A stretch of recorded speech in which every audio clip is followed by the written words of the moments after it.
The propulsion officer here in Mission Control reports that we have safed the prop system on integrity. Can you say again? That was very weak and broken. Integrity, Houston did not call.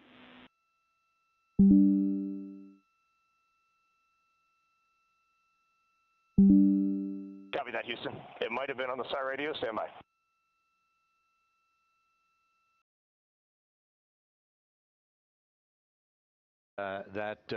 The orient.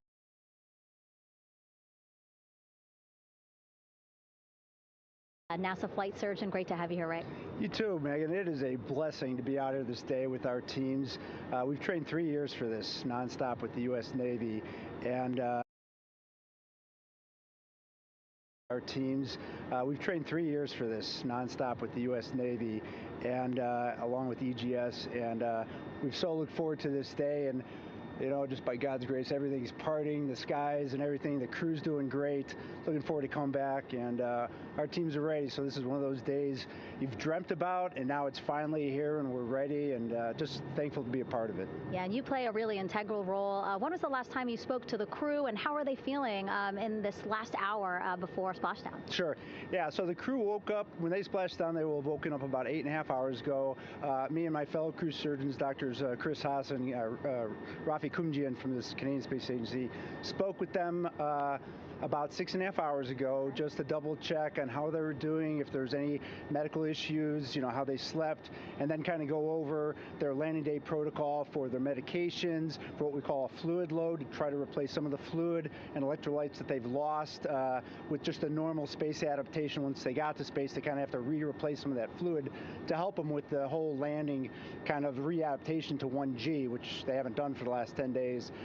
And then just kind of let them know how things are going to play out, you know, out with the open water teams all the way until we finally get to the med deck. So they were very pumped up, very hurried though. They had a lot of cabin configuration, a lot of things to get ready. So they're excited, but also very focused on the job that they had to do. So like again, we've trained a long time for this, and we're ready. And you said some medications. I mean, those are kind of just to mitigate the effects of, obviously, their more than 695,000 mile journey back to Earth. It's just like anti-nausea medication, right? Yeah, exactly, Megan. The you know, astronauts are very healthy, fortunately, and even when they come back in reentry, you know, the human system is very kind of dynamic. It has to readapt very quickly, and one of the most common responses they get is just some stomach awareness, to some nausea, even to some vomiting. And you know, with our crews that land out in Karagana, the Soyuz crews or our SpaceX crews, you know, they all kind of experience the same thing. This will be the first time we're landing in water since December 1972, and I worked with all the Apollo astronauts years ago, and they all told me that, you know, landing in the water, especially in the Pacific, can be very provocative. So we take steps to give them medicines to really mitigate some of that nausea, vomiting, help them feel a little bit better, and also sometimes just use a little anti-inflammatory medicine just to help with coming back to 1 Earth, or 1G. The effects of microgravity, especially as you age and you have a little arthritis, you feel great in microgravity, and everyone kind of curses coming back to the ground, like, oh dang, 1G, but so that helps a little bit. But for the most part, the main thing is just replacing that fluid and then trying to help them with that transition back to 1G, and then we're ready to go. Yeah, and their health is assessed almost immediately after they splash down. Yeah, so we have Dr. Jesse Wang, and we have our independent duty corpsmen, who are the Navy version of paramedics, extremely highly trained, highly experienced Navy medics and divers, who will go out there, open the capsule about 25, 28 minutes after splashdown and do the first initial assessment. So Jesse and his team will go out there and look at each crew, kind of do their assessments, get vital signs, report back to Drs. Haas and Kumji and I back in the med bay, let them know how they're doing, and then you know, if they've got the normal kind of space adaptation kind of things, we expect that they're good to go on that. If anything, you know, didn't go the way we want, they're all prepared for that as well. And Jesse and his team, I mean, you know, this is their full-time job.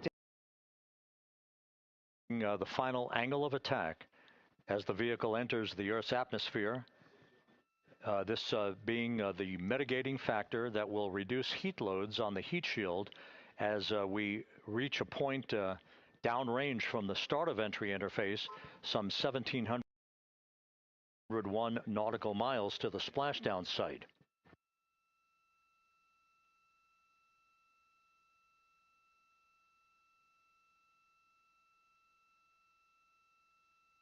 Integrity systems in excellent shape. We are currently 3,300 nautical miles left in this mission. Splashdown scheduled 36 minutes, 39 seconds from now.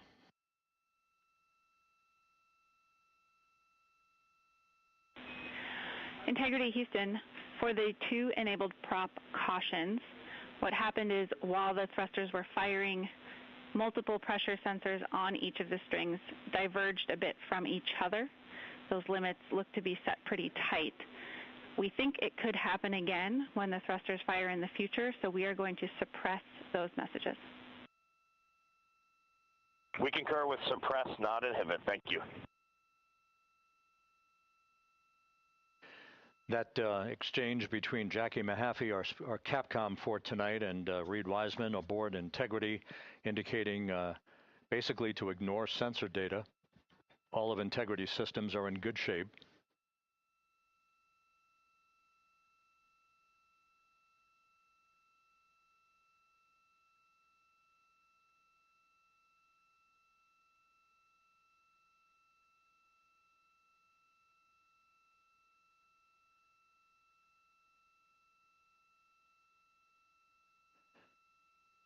Now, coming up on about 90 seconds till the crew module, service module separation.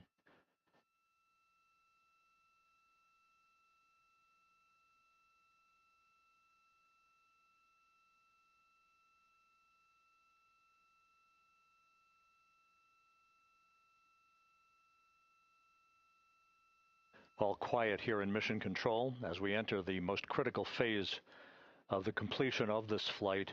All of the preparatory activities leading up to the vehicle entering the Earth's atmosphere just 21 minutes from now.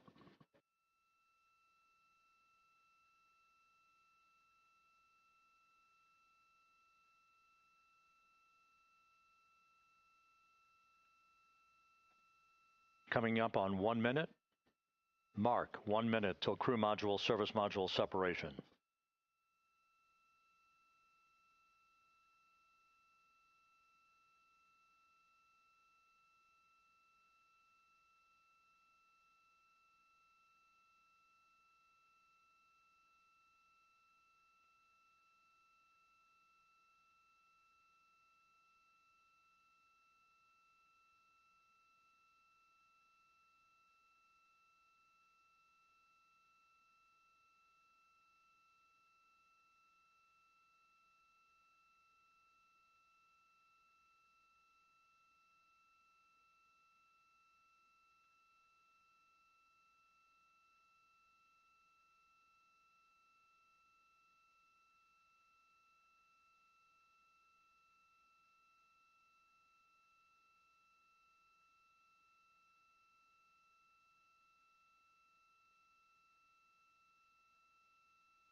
And we have confirmation of crew module, service module separation, and a great view, albeit momentarily. Houston, good step on board. Houston copies and concurs. The European service module now separated from Integrity, a job well done.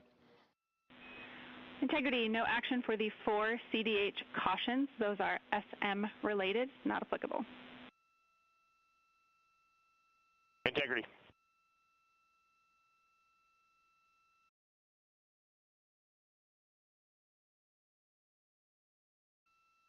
Integrity.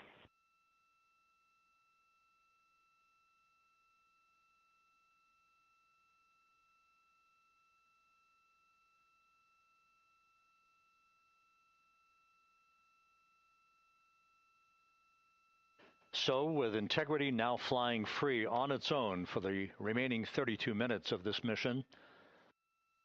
Next up, the raise burn, a 19-second firing of Integrity's thrusters. GPS 2.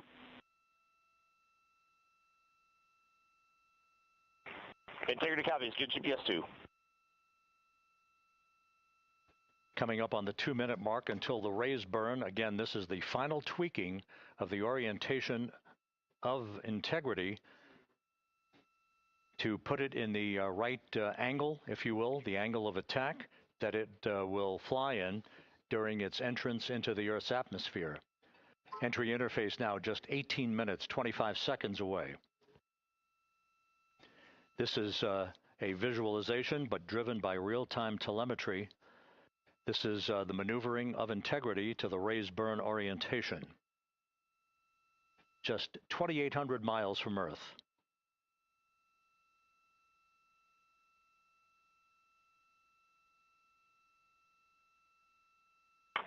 Houston, we got a great view of the European service module out the window with the sun hitting the side and the solar rays and the NASA worm right there. It's a beautiful looking machine. Roger.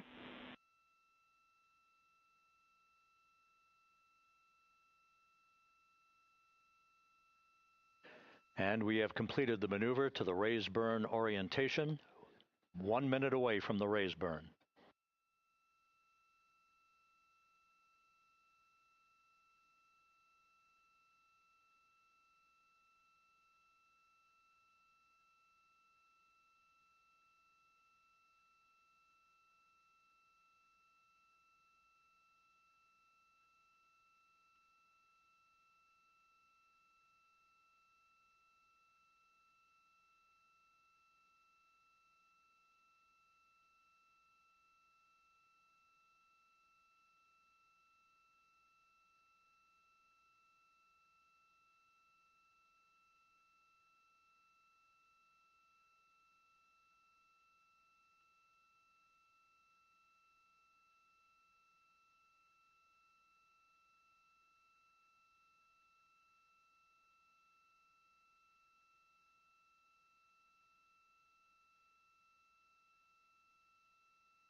And the crew module raise burn is underway, a 19-second firing of the thrusters, and we have a completion of the burn.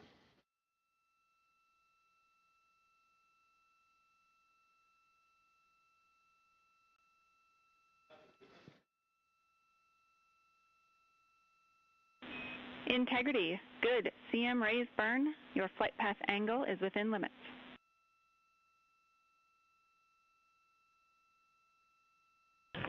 Integrity copies. Looks good on board, Jackie. So the final maneuver is now complete. Our trajectory for a splashdown in the Pacific 29 minutes from now is set and will not be amended any further. And we have the right angle of attack to mitigate any excessive heat loads on the vehicle during entry interface. Integrity Houston, a heads up about comm coverage. When you perform the 180 roll, for the first minute or so in that attitude, we expect about a minute LOS. We copy.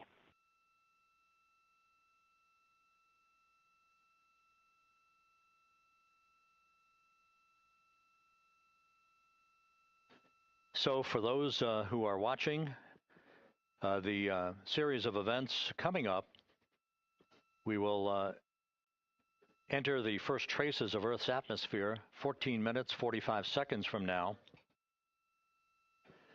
6:53 and 30 seconds is what is pegged for entry interface at an altitude of 400,000 feet, traveling at approximately 34,800 feet per second, range to touchdown or splashdown 1,701 nautical miles.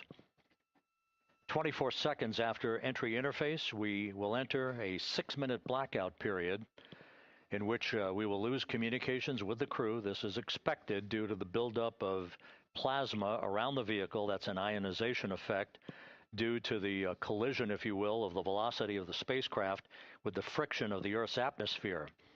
That 6-minute blackout is expected to begin at 6:53 and 54 seconds p.m. Central Time.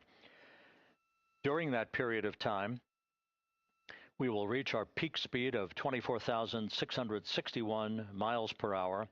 That comes just short, based on unofficial data from the flight dynamics officer right now, will come just short of the velocity record set by Apollo 10 of 24,791 miles per hour in 1969.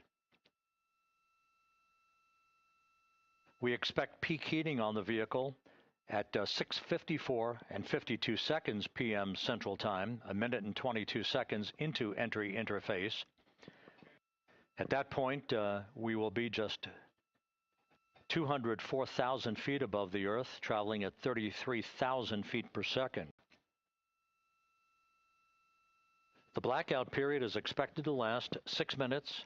We expect that blackout period to end at 6:59 and 55 seconds p.m. Central Time.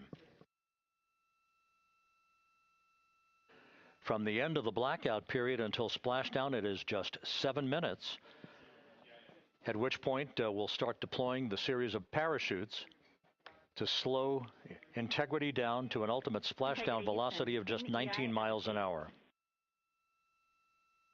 We see the same, waiting for the 180 rolls.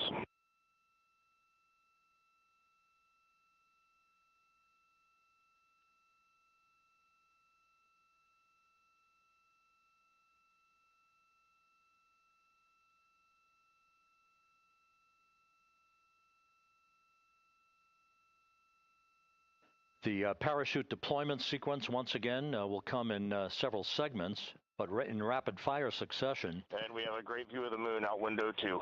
Looks a little smaller than yesterday. Guess we'll have to go back.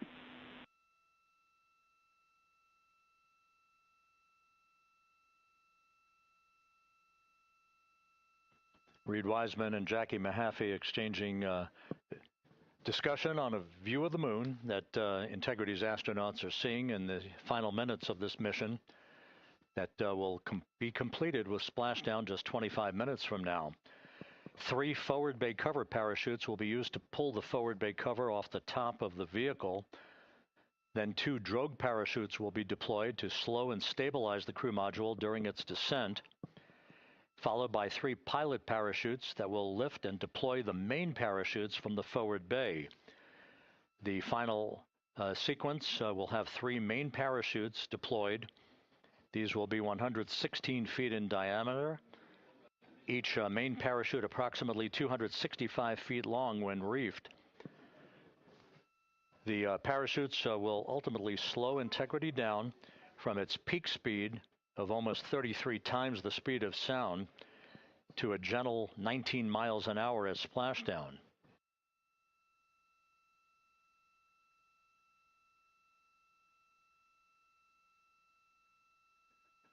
The vehicle is now currently in a roll to the proper attitude for entry interface. Our trajectory is right on according to flight dynamics.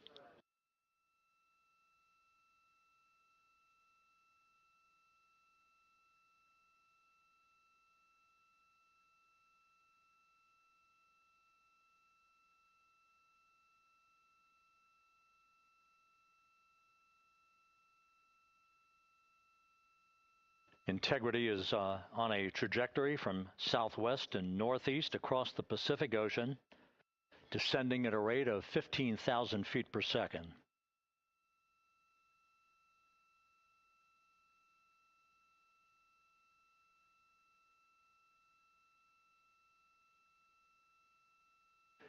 Range to touchdown 4,300 nautical miles, all the systems in excellent shape.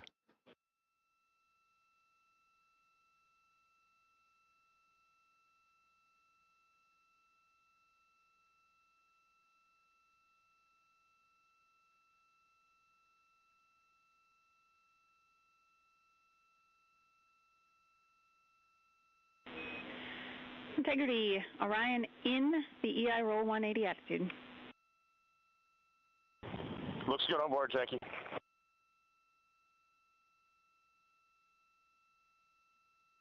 This view out of one of Integrity's windows. We had a call for 3 good baros. Those are barometric pressure sensors that feed altitude and rate of descent information to Integrity's computers that will trigger the parachute deployment sequence. We are less than 9 minutes away from entry interface, 22 minutes from splashdown.